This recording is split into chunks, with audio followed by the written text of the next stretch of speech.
Minkälainen se on tunnelma nyt tässä odottava? No, tunnelma on odottava ja peljätään, että seinät naskuu ja natajaa ne nyt vähän jo.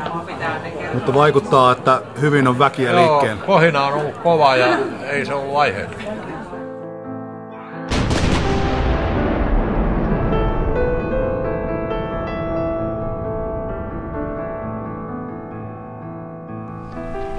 Oletan, että useat teistä on kuullut näistä ilmiöistä, mitä kohta kuullaan, ja teillä on varmasti kertomuksia ja kokemuksia, kuullaan niitä sitten jälkeenpäin. Enkä halua kuluttaa viisaampien aikaa yhtään enempää ja toivotan Satu Maaritin tervetulleeksi Lakeuden pääkaupunkiin. Ja luovutan pelikentän käyttöön. Hyvä. Kiitos. Hyvä, että on näin paljon ihmisiä täällä paikalla. Mun nimi on Satu Maarit Myllyniemi ja mä itse olen lähtöisin Kainuusta. Ja on syntynyt siinä vaiheessa, kun Lapin sodan päättymisestä oli kulunut noin 30 vuotta. Ja siellä suvun kotipaikoilla Hyrynsalmella, niin siellä oltiin köyhiä, mutta tarinoista rikkaita. Ja kasvoin lapsuudessa siihen, että tarinat on paikallista vieraanvaraisuutta ja niukoissa olosuhteissa selvittiin mustalla huumorilla ja mielikuvituksella ja oveluudella. Valmistuin kulttuuriantropologiksi vuonna 2003 ja aika pian sen jälkeen lähdin Kainuuseen ja Hyrynsalmelle niin noin 15 vuodeksi tekemään erilaisia kulttuuriperintöhankkeita ja ennen kaikkea haastattelemaan vanhoja ihmisiä, joita ehdin haastatella noin 600 ennen kuin ryhdyin sitten tekemään väitöskirjaa. Ja väitöskirjaa varten on sitten haastatellut noin 200 ihmistä. Erityisen paljon silloin Hyrynsalmella niin kuulin saksalaisista. Hyrynsalmella toimi jatkosodan aikaan 2 saksalaista joukko-osastoa, joiden vastuulla oli kenttäradan rakentaminen ja Kiestingin suunnan joukkojen huolto. Ja sanottiin, että kunnassa oli yhteensä noin 15 000 saksalaista sotilasta ja sotavankia. Ja kenttäradan hoitajan työhuoneen peräseinällä oli Hitlerin valokuva, jonka edessä lyötiin kantapäitä lattiaan. Kunniaa tehtiin niin paljon, että lattiapalkit piti uusia. Jatkosodan aikana nämä sotavangit rakensi vuosina 1942-1944 kenttärataa Kuusamoon. Ja tämä rata sai nimen Kuolemanrata. Suuri osa sen vangeista oli ukrainalaisia ja kirgiisejä. Mä kuulinkin silloin vuonna 2004 semmoisen tarinan. Ja samaan tarinaan tutustuin myös SKS-arkistossa sitten myöhemmin. Nimittäin Janne kuuli Hyrynsalmen asemalla rautatievaunusta valitusta. Hänen hevosensa pelästyi ja vaikutti siltä, että se näki jotain. Ja vaunusta alkoi kuulumaan itkun sekaista vierasta kieltä. Ja Janne pyysi, että puhukaa selkeämmin niin, että minä ymmärrän. Ja alkoi kuulua suomeksi, että meitä on kuljetettu Ukrainasta asti ja meitä on rääkätty. Ja seuraavana aamuna Janne palasi asemalle ja kyseli, että onko hän väkivaunussa kotona. Mutta vaunu oli tyhjä, mitään ääntä ei kuulunut. Kulttuurin tutkijat, jolla ne itsekin olen, käsittelee tällaisia kummittelukokemuksia siten, että traumaattiset kokemukset jää kummittelemaan paikkoihin. Ja tutkijat on nykyään kiinnostunut tutkimaan, että minkälaisia jälkiä väkivalta ja stressi on jättänyt tavallisen suomalaisen ihmisen mieliin ja muistoihin. Täällä kävi Ville Kivimäki esimerkiksi puhumassa varmaan tämän tyyppisistä asioista silloin viimeksi. Mä kuulin myös sodan enteistä. Ennen talvisotaa Suomussalmella nähtiin kirkas risti itäisellä yötaivaalla. Ja Kinnusen Taavetti oli ihmetellyt Karjalasta päin tullutta sotatorven töräystä. Ja revontulet roihusivat taivaalla. Ja lumi värjäytyi verenpunaiseksi kuoleman linnut liitelivät ja oravat pakkautu kotipihoihin. Jatkoin vanhojen ihmisten haastattelua ja vuonna 2011 suomussalmelainen mies uppoutui mulle yllättäen ihan muuta kysyessäni muistelemaan tapausta, joka oli häntä jäänyt sotarintamalla vaivaamaan. Tämä tapaus oli semmoinen, jolle hän ei löytänyt mitään järkiselitystä. Hän kertoi, että jatkosodan aikaan venäläiseen sotilaaseen eivät luodit pystyneet. Että vaikka suomalaiset ampu häntä lähietäisyydeltä konepistoilein ja pikakiväärein, niin vihollinen vain asteli, niin kuin ei olisi tiennyt tästä räiskinnästä mitään. Lopulta luutnantti pyysi lopettamaan ampumisen ja sanoi, että taidamme olla korkeampien voimien kanssa tekemisissä. Sitten jonkin aikaa meni tästä, kun suomussalmelainen nainen alkoi kertoa kokemuksestaan. Kerälän kylässä suomussalmelaiset lapset näki, kun pellon laitaan laskeutui viimeisenä sotakesänä 44 3 enkeliä. Ja siitä ei kulunut kauaa, kun kylän 3 poikaa kaatui. Ja kajanilainen veteraani puolestaan alkoi kertomaan, miten unikakkiainen, unenhaltija, pelasti hänen henkensä Tali-Ihantalan taistelussa kesällä 1944. Haltija herätti nukkuvan sotilaan ja käski kiireesti siirtymään pois poterosta. Ja se oli ihan viime hetkellä. Eli tämä aihe nousi ihan tavallisten ihmisten huulilta. Ja mä huomasin, että tästä aiheesta nämä ihmiset haluaa puhua. Ja että jollakin tavalla aika on kypsä tämmöisten vaikeiden asioiden käsittelylle. Ja siitä meni vielä vuosia, mutta kuitenkin jonkinlainen alitajuinen prosessi eteni. Ja halusin sitten koota ympäri Suomen tämmöiset yliluonnolliset sotakokemukset.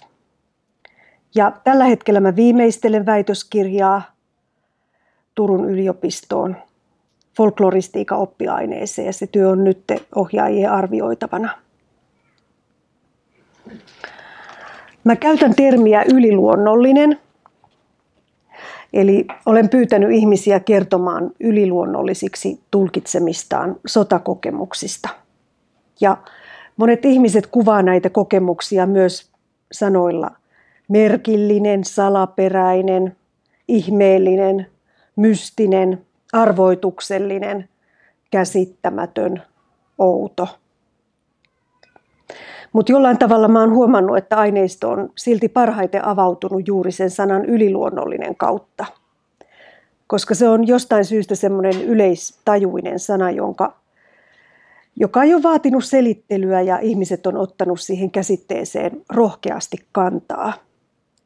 Ja myös semmoiset ihmiset, jotka eivät tulkitse kokemuksia yliluonnolliseksi tai yliluonnollisiksi, niin ovat halunneet osallistua. He ovat ymmärtäneet niin, että kulttuurissamme moni ilmiö voidaan kokea yliluonnolliseksi, vaikka he eivät itse niin tee.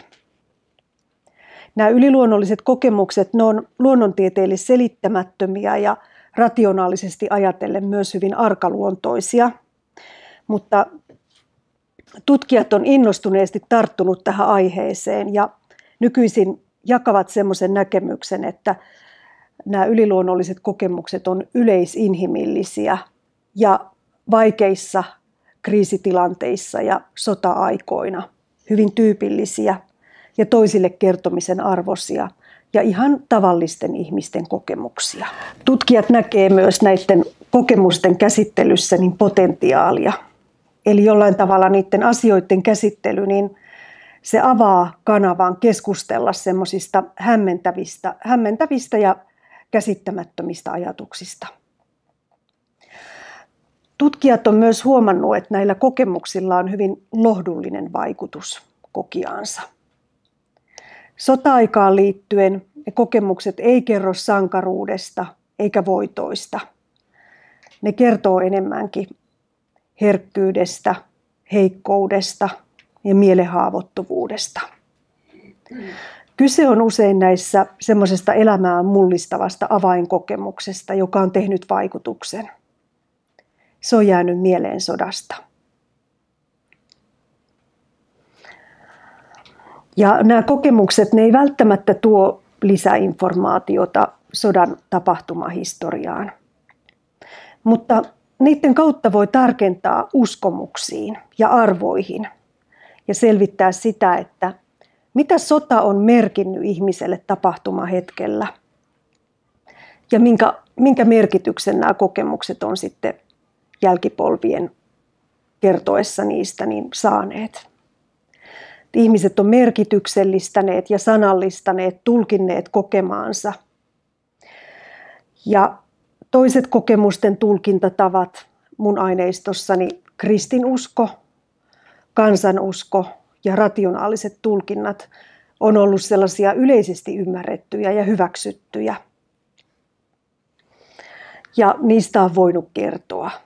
Tosin niissäkin on semmoisia arkoja, henkilökohtaisesti arkoja muistoja.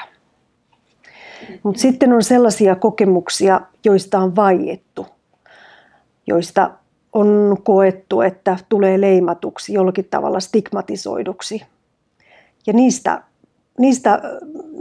tähän tutkimukseen, jota teen Turun yliopistoon, niin siellä on aika paljon tämmöisiä aiemmin ja pitkään vaiettuja kokemuksia, joista nyt kuitenkin ollaan jo valmiita puhumaan.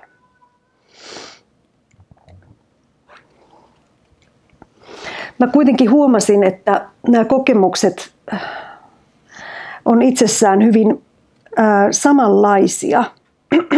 Et esimerkiksi taistelun keskellä kuultu varoittava ääni, joka käskee sotilasta siirtymään pois paikasta, johon iskee pian osuma, niin sitä on tulkittu varjelukseksi tai kansanperinteessä tutuksi haltijahahmoksi tai sitten vaikka tarkoiksi aisteiksi.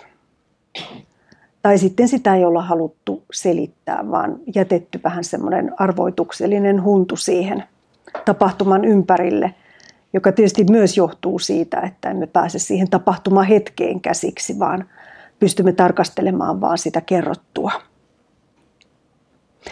Valtion taholta sota-aikana kirkastettiin kansalaisten lohdutukseksi ja varjelukseksi kristinuskon sanomaa. Ja kristilliset tulkinnat, ne näkyy aineistossa voimakkaasti. Varjelus pelastaa vaaran paikoista ja enkelit suojelevat. Jumala antaa ilmoituksia ja toimintaohjeita ja esimerkiksi käskee juuri siirtymään syrjään vaarallisesta paikasta. Ja rukouksella on tehoava vaikutus ja kirkkaita ristejä näkyy taivaalla. Ja vanhan kansan ennenmerkkien lukeminen, se oli sota-aikana hyvin tavallista ja selitykset oli kaikkien ymmärryksen mukaisia.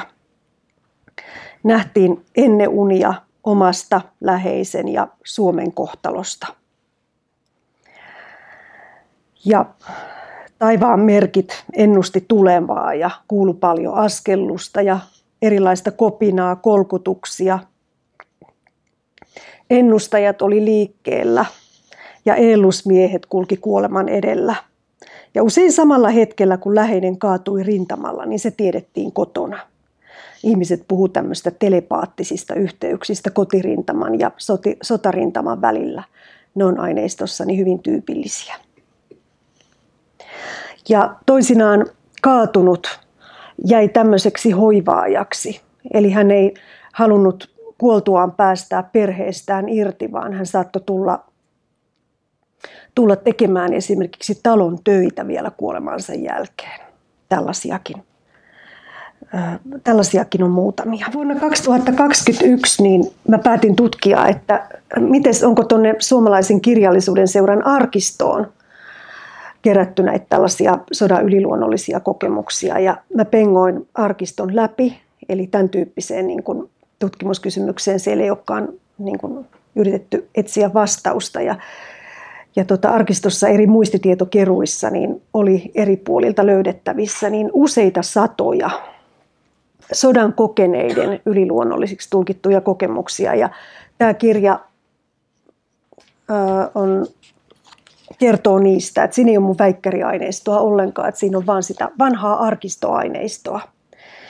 Mutta siinä on tosiaankin niin, että nämä ovat sodan kokeneita ihmisiä, että niissä on vähän erityyppinen näkökulma kuin mun väikkärissä, jossa vain 1/5 kertojista on sodan itse kokenut. Siellä on paljon sotaorpoja ja reilu 10 sotaveteraania. Ja 4/5 on sitten jälkipolvien kertomusta. Mutta noista arkiston kertomuksista, niistä selviää, että 1900-luvun alkupuolella mystiset kertomukset, niin ne kuului ihan normaali arkeen. Ja vaikkapa talven pimeinä iltoina puhdetöiden lomassa kerrottiin, että elämässä oli mystiikkaa ja ihmiset usko enteisiin ja kohtaloon. Ja yleinen kokemusten tajunnan tila on uni. Kertomukset kuvaavat myös sitä, että miten usko ja uskonnollisuus kuulu rintaman henkeen ja korsuhenkeen. Että kun etulinjaan menevät komppaniat siirtyivät paikoilleen ja jos pappi sattui jakamaan ehtoollista, niin siitä ei kieltäydytty. Ja linjoilla koettiin runsaasti varjeluksen tuntemuksia. Näkymätön käsi ohjasi ja pelasti tulimyrskyissä. Se antoi voimaa ja uskoa hengissä selviämiseen pakokauhun aalloissa ja sellaisina hetkinä, jolloin sotilasjoukot oli henkisesti ja fyysisesti loppuun ajetut. Eräs sotaveteraani naureskelee sodan uskonnollis-mystisille kokemuksille ja hänen mielestä jotkut soturit oli niin kuin merimiesten kaltaisia taikauskossaan. Uskoivat taikoihin ja raamattuun. Ja melkein jokaisella oli mukana jokin onnea tuottava maskotti tai amuletti. Ja onnenkantamoiset sodassa sai jälkikäteen arvoituksellisen merkityksen ja väärät ennenmerkit unohdettiin. Ja näitä kokemuksia pidettiin usein ihan luonnollisina. Et esimerkiksi kotirintamalla, kun oltiin töiden kanssa lujilla ja ikävä ja pelko kalvoi, niin silloin just vaikkapa unen kautta saattoi saada yhteyden rintamalle. Ja jokaisessa pienessä kylässä ei ollut puhelintakaan ja kirjeiden kulku oli varsin hidasta. Epätietoisuus oli hivuttavaa, koska saattoi kulua viikkojakin ennen kuin kotiin saatiin tieto katoamisesta tai haavoittumisesta. Ja pelko, se oli asia, mikä yhdisti maailman kuvasta riippumatta ja se oli läheinen tunne niin rintamasotilaalle kuin kotijoukoille, kuin kotinsa menettäneille karjalaisillekin. Epävarmuus Suomen tulevaisuudesta sekä omasta ja läheisen ihmisen osasta sodan jaloissa vaivasivat. Tuostakin kirjasta myös selviää, että vanhoja ihmisiä kuunneltiin. Ja vanhimmat toisen maailmansodan aikaan eläneet ihmiset olivatkin nähneet esimerkiksi suuret nälkävuodet 1860-luvulla, sisällissodan ja maailmansodan. Ja arkistoaineisto kertoo myös siitä, että miten moni sodan kokenut jäi sodan jälkeen vaille arvostusta ja apua ja ymmärrystä. Ja sieltä arkistosta pystyy myös lukemaan Karjalan evakkojen huonosta kohtelusta, kuinka toiset heistä koki itsensä riesaksi. Ja veteraanit, heitä ylen katsottiin etenkin 60-70-luvulla, että mitä menitte hakkaamaan päätä sinne Karjalan mäntyyn. Sodan jälkeen moni jäi yksin, kun henkiset paineet yritettiin unohtaa ja sotilaat hikoili painajaisten kourissa. Jollakin oli vain muutama sodan käynyt mies, jonka kanssa saattoi vaihtaa ajatuksia. Mutta nämä kokemukset, niin ne myös vaihtelevat sodan eri vaiheissa. Niissä on omat ominaispiirteensä.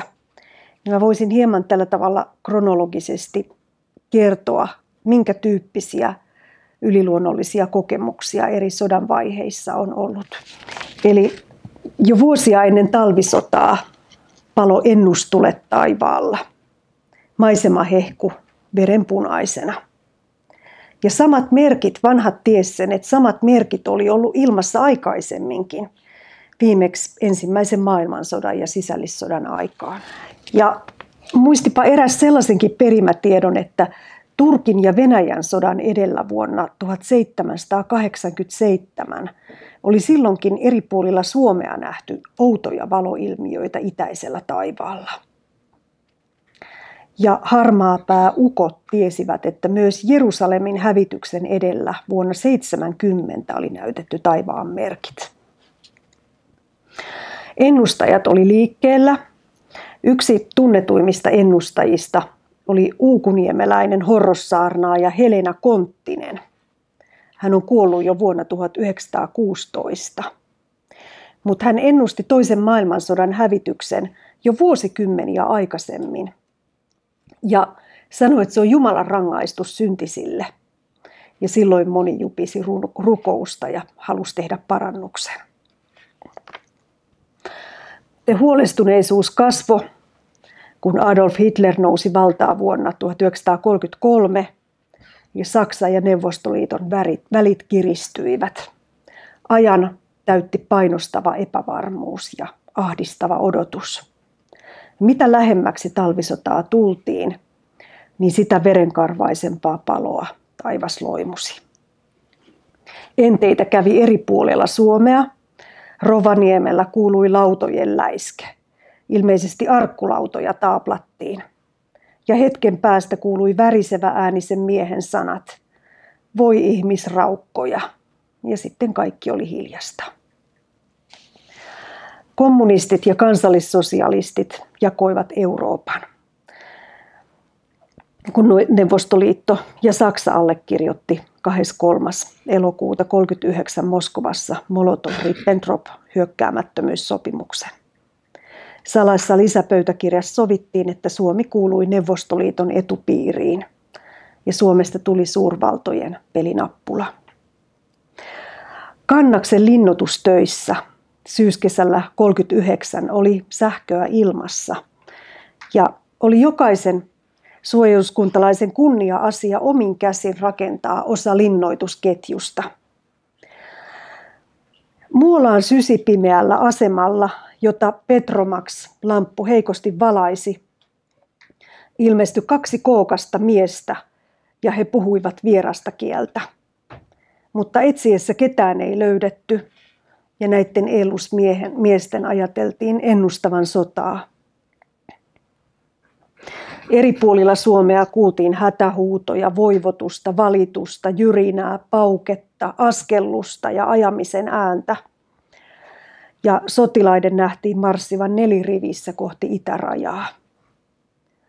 Kirjailija A.E. Järvinen toteaa teoksessa Rauhaton erämaa vuodesta 1939, että erämaihin tuli silloin jotain enteellistä, niin kuin suurten maailman tapahtumien synkkä varjo olisi laskeutunut Suomen ylle. Eräälle nuorelle miehelle ilmoitettiin palvelukseen astuminen lokakuisena iltana 1939. Kodin ovi avautui naristen ja kuului raskaiden saappaiden töminä. Ei ketään. Seuraavana iltana samoihin aikoihin kuului taas askeleet. Ne pysähtyi oven taakse ja sisään astui mies, joka määräsi, että oli ilmoittauduttava samana iltana. Eräs kertoja palveli vuonna 1939 Seinäjoen aseman tavaratoimistossa. Eräänä yönä hän näki unta, että aseman tavarasuojassa oli kamalan suuri musta ruumisarkku. Hän moitti aseman miehiä, kun olivat tuoneet noin suuren arkun sisällä. He rupesivat kantamaan sitä ulos, mutta arkku painoi, eikä tahtonut liikkua paikaltaan. Hän heräsi hyvin ahdistavan tunteen painamana ja arvasi, että uni on jonkin raskaan asian ennen. Ja noin 2 viikon kuluttua syttyi talvisota ja samaan tavaramakasiiniin tuotiin rintamalta kaatuneiden sotilaiden ruumiita sadoittain.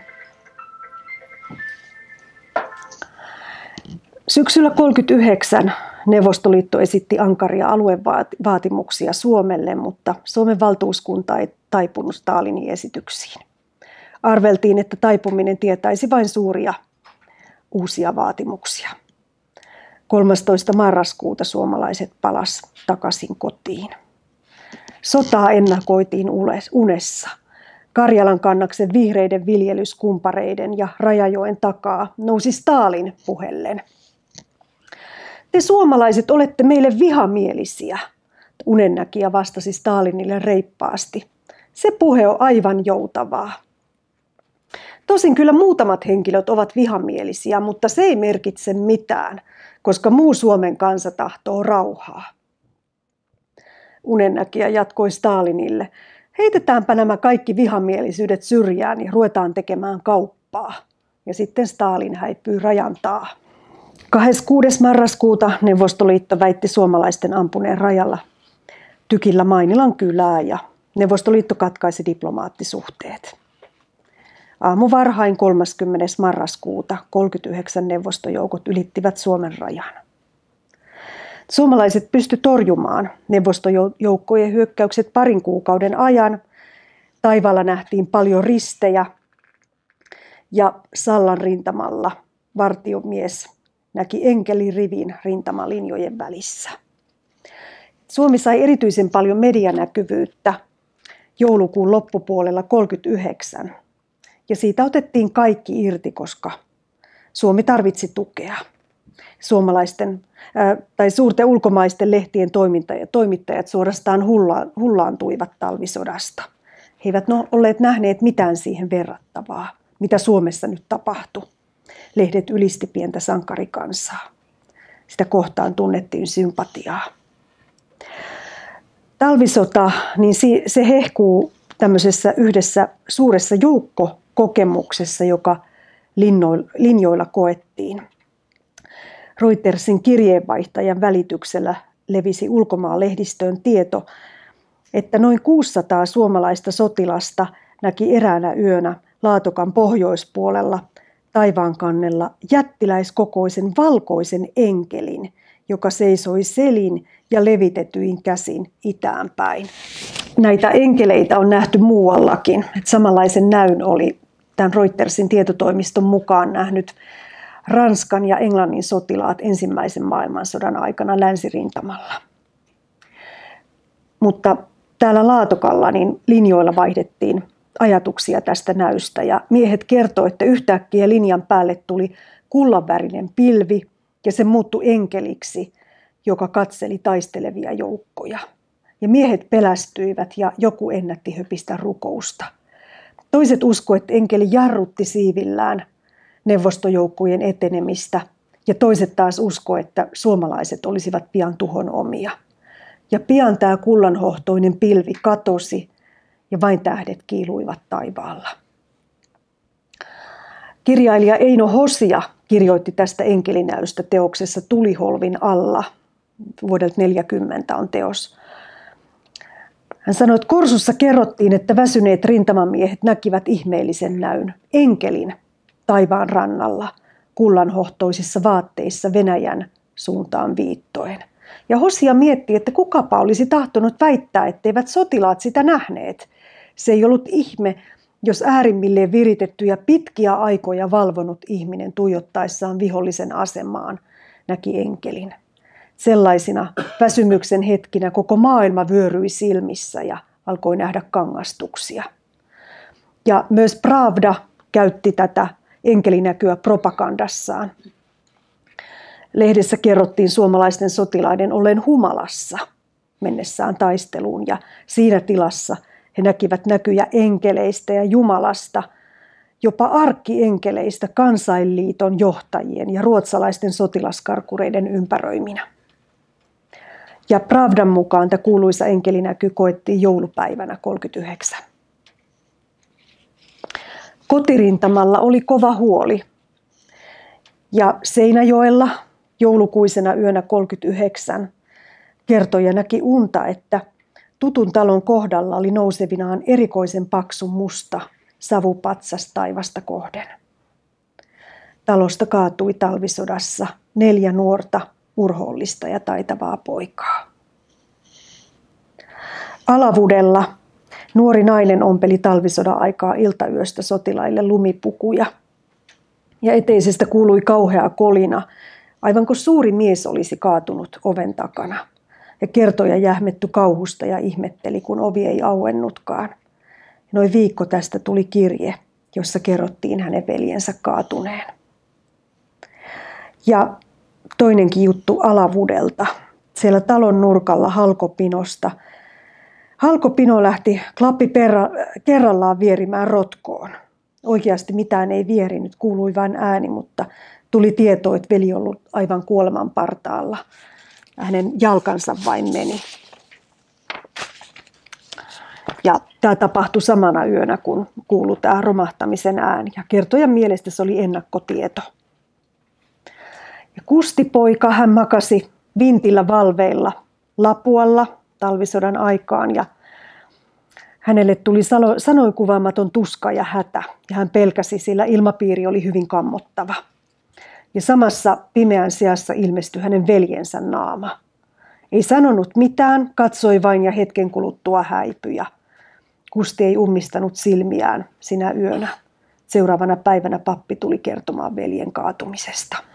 Helmikuussa 1940 Puna-armeija keskitti voimansa läpimurtoon. Ja sota riehui kuumimmillaan. Ja eräs puhelinkeskuksen hoitaja sai merkillisen käskyn. Joku sanoi hänelle sisäisesti, mene pois teltasta, pian tulee täysosuma. Teltassa oli paljon miehiä ja hoitajan teki mieli varoittaa toisia, mutta hän ei tohtinut, sillä kukapa sitä olisi uskonut. Pelkuriksi olisi vain nimitetty ja naureskeltu. Käsky poistua oli kuitenkin niin vaativaa, että sitä oli pakko totella. Mies sanoi pistäytyvänsä ulkona ja siellä hän heittäytyi monttuun. Ja se tapahtui. Granaatit vinkuivat, multa ja lumi lenteli. Ja ylös noustessaan mies huomasi, että kaikki oli selvää. Hän oli ainoa, joka jäi porukasta henkiin. Vuosikymmeniä myöhemmin hän harmitteli, kun ei varoittanut muita. Vihollisen ylivoima oli hirvittävä ja suomalaiset vetäytyi koko rintamalla. Maaliskuun alussa taisteltiin Viipurin lahdella. Puna-armeija iski yli jäätyneen lahden. Eräänä iltayönä ylirasittunut joukkue tuli lepäämään. He olivat yhtä mittaa valvoneet ja taistelleet tykistö- ja granaattitulessa. Ja miehet oli nääntyneitä ja poissa tolaltaan. Ja kun he pääsivät jäätyneinä ja nälkäisinä lämpimään huoneeseen, he puhu koko ajan järkyttyneinä yhteen ääneen.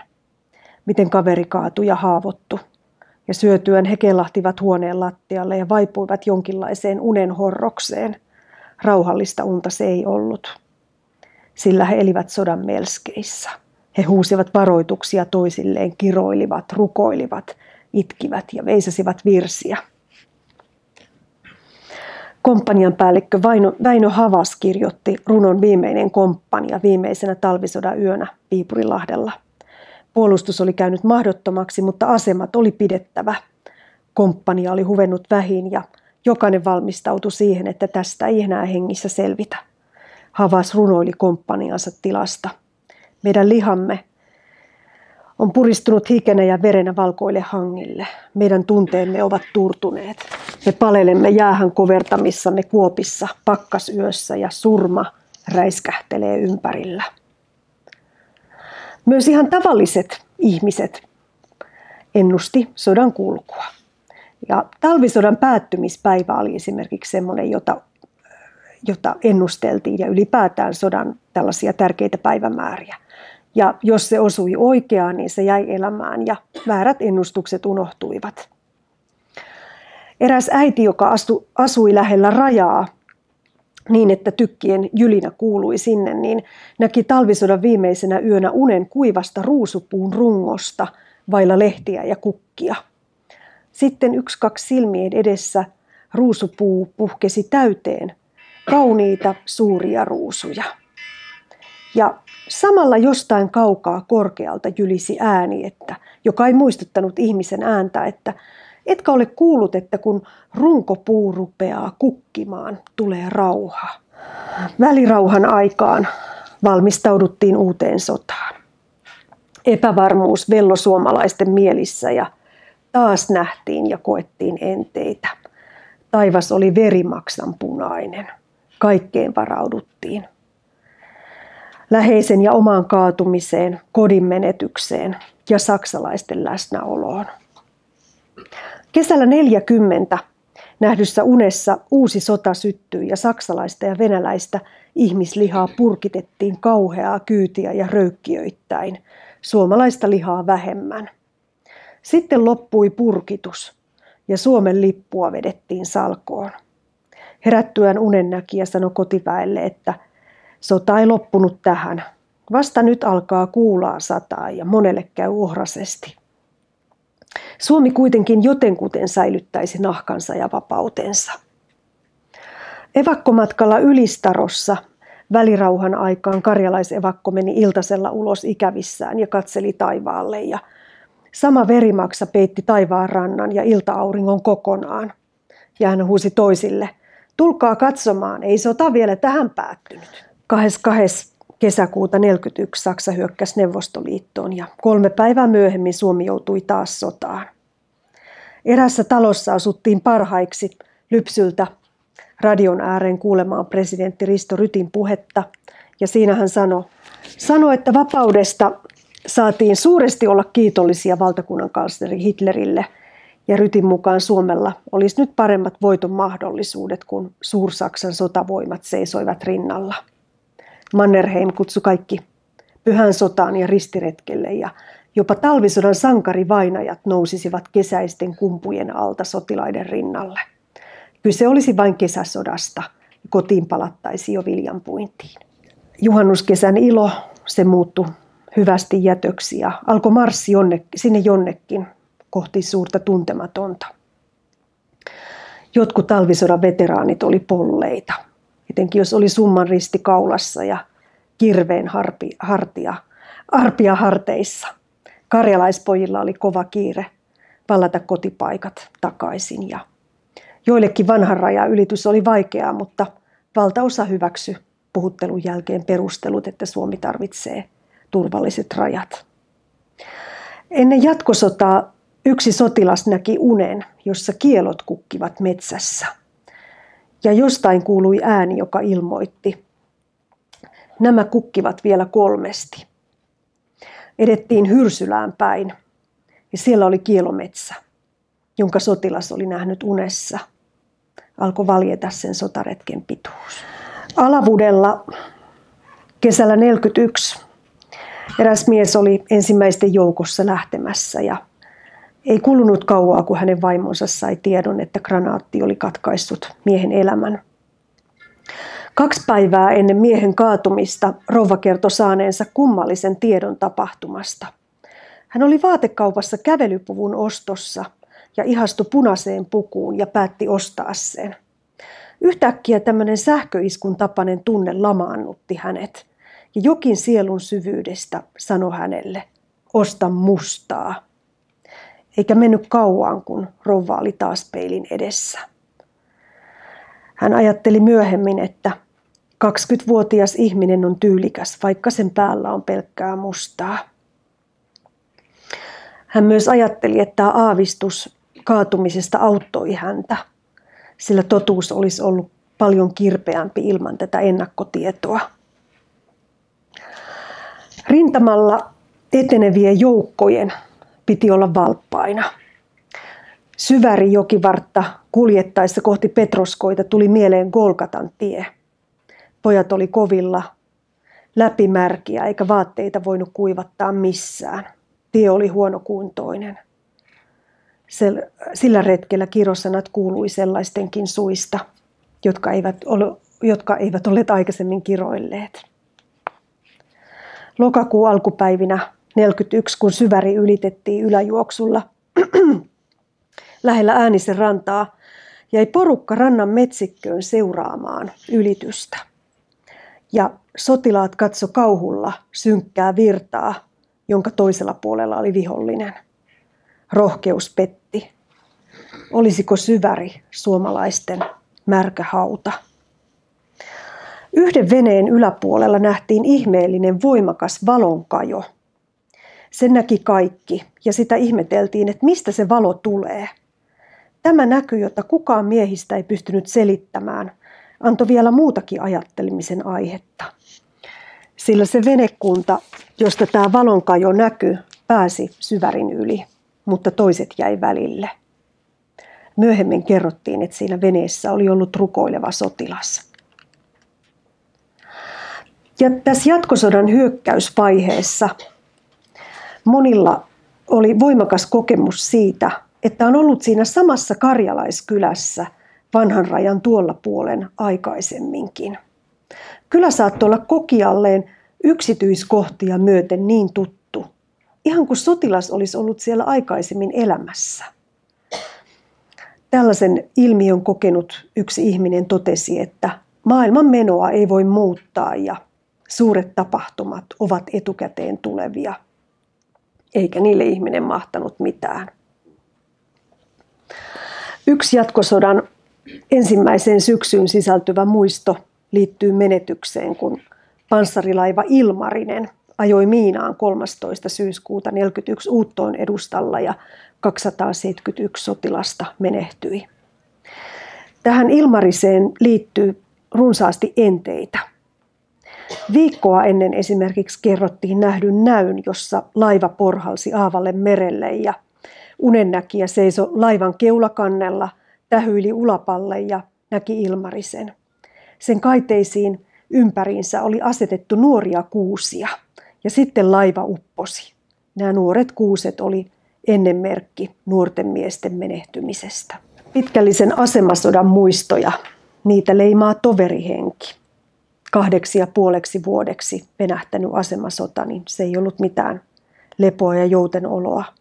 Päätehtävinä etulinjassa oli vartiopalvelu ja se oli yksinäinen ja pelottava kokemus. Ja myös partiomatkat vihollisen puolelle oli raskaita. Kevättalvella 1942 5 miehen porukka teki suksin partiomatkan vihollisen selustaan. Ja tämä partio joutui väijytykseen ja siinä rytäkässä kaatui partion johtaja. Ja vihollinen ajoi takaa pimeään asti, mutta ammukset ei saavuttaneet.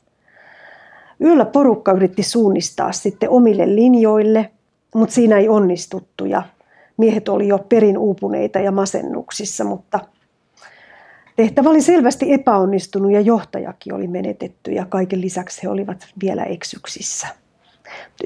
Yksi partiokavereista sanoi, että hänestä tuntuu, että olisi mentävä sinne suuntaan, mistä tuo valojuonto näkyy. Mikä ihmeen valojuonto, ihmetteli toiset. Mies selitti näkemänsä valon niin kuin tähden ja se liikkui.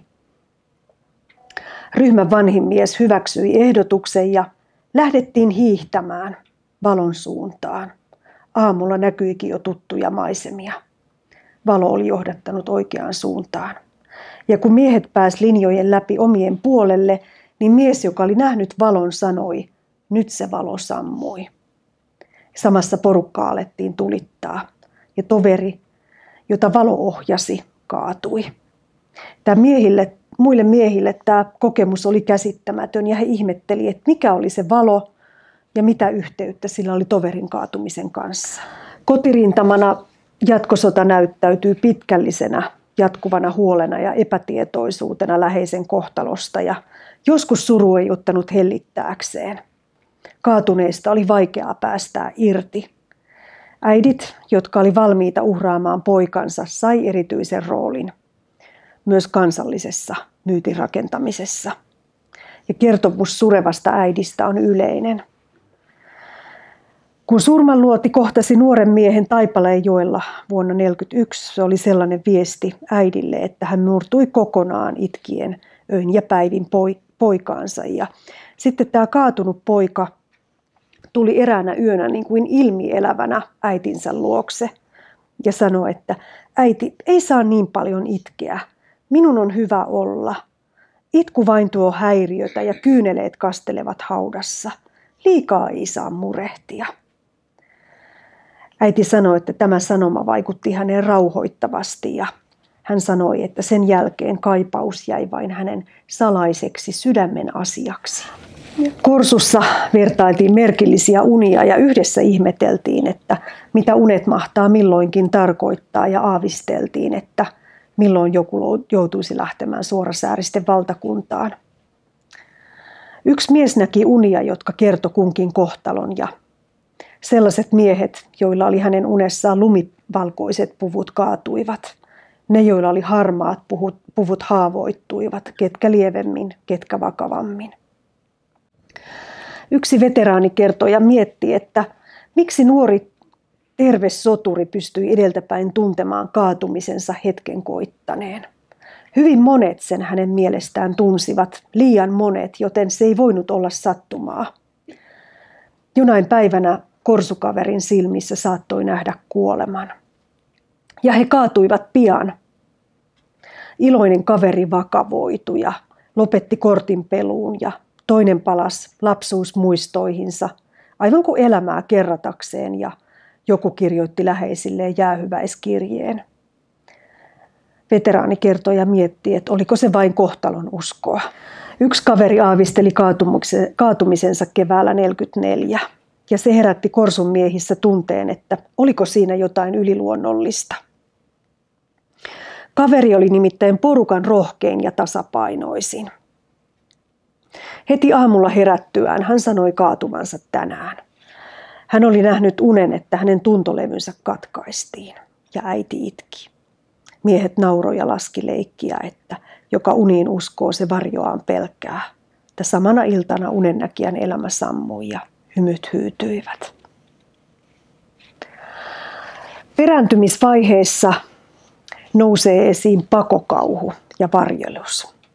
Ja suojelevat äänet käskee siirtymään syrjään ennen täysosumaa.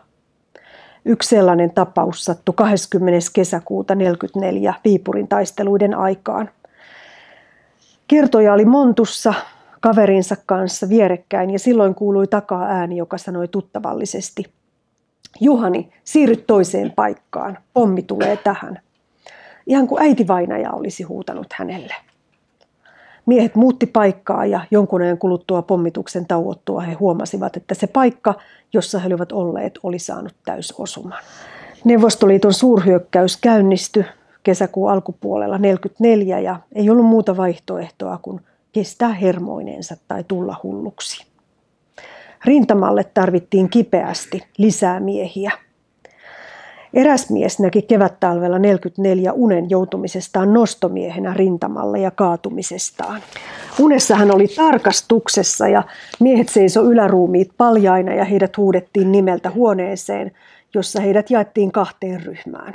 Toiset meni ovesta, joka oli maalattu harmaaksi. Toiset ovesta, joka oli maalattu mustaksi.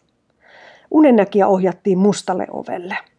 Siellä ojennettiin sotilaan puku ja sanottiin hänelle, että tässä on sinulle puku, mutta tarvitset tätä hyvin vähän aikaa. Sinä tarvitset nämä. Ja sitten hänelle ojennettiin 2 paperilakanaa. Unesta mies päätteli, että ei palaisi elävänä. Ja kun heinäkuussa 1944 hän joutui rintamalle, hän kaatui tulopäivänään. Elokuun viimeisinä päivinä oltiin Ilomantsin viikkoja kestäneissä mottitaisteluissa jo hyvin väsyneitä. Tappiot lisääntyi päivä päivältä ja täydennysten tulo loppui. Alkoi tuntua lopun alulta, kun naapuri painoi päälle aina tuorein voimin, ja eräs sotilas oli fyysisesti ja henkisesti aivan lamassa.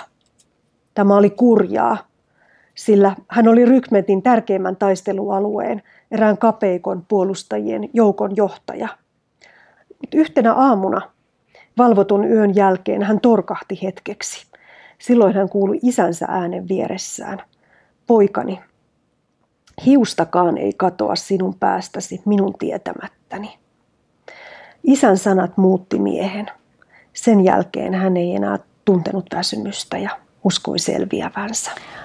Lintujen rooli nousee toisessa maailmansodassa suojelijoina, hengen pelastajina ja varoittajina omiin sfääreihinsä. Tiainen oli tärkeä merkinantajalintu. Miehet uskoivat, että jos tiainen lauloi polun varressa, oli se varma merkki, että joudutaan kosketuksiin naapurin kanssa. Eikä se ollut mikään harvinainen sattuma, vaan usein toistuva juttu. Veteraanin mukaan osattiin olla valppaampia ja varovaisempia, kun tiainen oli varoittanut. Ja kuukkeliin, pyhään lintuun, kajoaminen oli anteeksi antamatonta. Kävi niin, että yksi sodankyläläinen sotilas ampui kuukkelin. Pojat oli hirveän vihaisia. Oli vähällä, ettei mies saanut selkäänsä ja seuraavalla partioretkellä tämä sodankyläläinen kaatui. Varsinkin Inarin miehet oli niin taikauskoisia, että sanoi tietävänsä kuukkelin ampumisen johtavan aina ampujan omaan kuolemaan. Tuntui aivan siltä, niin kuin he hyväksyisivät kaverinsa kaatumisen, koska se oli rangaistus, väistämätön seuraus tapahtumasta. Ja rauhasta nähtiin taas unia. Aina oli esillä Suomen kartta ja siitä leikattiin osa pois. Yhdessä rintamalla nähdyssä unessa Suomen kartta oli levitettynä kämpän seinälle ja kartta muuttui vähitellen ruskean punaiseksi. Rauhasta ei ollut vielä tietoakaan, kun kankaan päässä nähdyssä unessa Suomen kartta seisoi jalustalla. Miekka vedettiin tupesta ja huolettomilla sivalluksilla leikattiin kartasta pois Petsamo, Kuusamo ja Sallan itäosat sekä Karjala. Huitaistiin myös alareunaa, mutta se ei kokonaan irronnut, vaan jäi repsottamaan. Ja sodan päättymispäivää ennusteltiin. Yhdessä unessa näkyi venäjänkielinen teksti ja numerot 4, 9, 4, 4. Unennäkijä mietti tämän unen merkitystä ja tajusi sen tarkoittavan 4.9.44. Kun hän kertoi kavereilleen rauhantulon päivämäärän, niin kyllä riitti naurua ja ivaa. Siinä sulle rauha, kuuntele kuinka kannaksella jyllää. Mutta kas, silloin se aselepo tuli. Jatkosodan aikaan 200 000 saksalaista sotilasta oli rintamavastuussa Pohjois-Suomessa. Ja Suomen oli katkaistava suhteet Saksaan ja saksalaisten poistuttava Suomesta syyskuun puoliväliin mennessä. Heitä piti pakkokeinoin kiirehtiä, eikä se ollut helppoa, kun sotaväsymyskin painoi. Syttyi Lapin sota, joka päättyi 27. huhtikuuta 1945. Lapin sota oli kuitenkin enteilty jo vuonna 1943. Sodan kylässä unennäkijä ihmetteli, kun ei taloja ollut missään. Suuret tulen lieskat roihusivat vaan metsien takaa. Hän seisoi ja katsoi, kun yhtäkkiä leimahti vielä kauempaa hirveän suuret tulenlieskat, ja ne täytti koko iltataivaan. Aamulla unta tulkittiin, että kyllä nyt on varmaa, että pohjoisessa saksalaiset polttavat kaiken selväksi. Nämä sodan yliluonnolliset kokemukset, ne tulee jollakin tavalla nyt tässä meidän ajassamme taas tosi lähelle. Sodan pelko ja epävarmuus on täyttänyt monen ihmisen mielet ja he reagoivat tähän Venäjän hyökkäyssotaan Ukrainaan. Ja mies, joka kutsui itseään ihan tavalliseksi palomieheksi, otti yhteyttä ja kertoi nähneensä 8.2.22 taivaan pilvimuodostelmassa vihaisen näköisen miehen. Ja hän kirjoitti hahmottavansa, että kansanuskon mukaan tulkitseva voisi nähdä sen enteenä. Itse hän ajatteli rationaalisesti. Hän ymmärsi vanhan kansan tavan käsittää se. Mä itse ajattelen sillä tavalla, että näiden sodan yliluonnollisten muistojen kautta sotaa voi katsella uteliain silmin ja pohtia, että millaisia apukeinoja ihmisillä on ollut käytössä hädän hetkellä ja millaisia tapoja on löytäneet selviytyäkseen ja huolehtiakseen toisistaan. Nämä kokemukset paljastaa paljon siitä, että kuinka herkillä ihminen sodassa oli, olosuhteiden uhri tiedon katveessa ja oma onnensa nojassa. Tämmöisen moniäänisen tarinankerronnan avulla ihmiset voi vertailla kokemuksiaan ja löytää ehkä kohtalon yhteyttä toisiinsa ja historiassa eläneiden ihmisten kanssa. Mun mielestä nämä merkilliset muistot tekee meidät rikkaiksi ja ne kantavat meitä. Kiitoksia.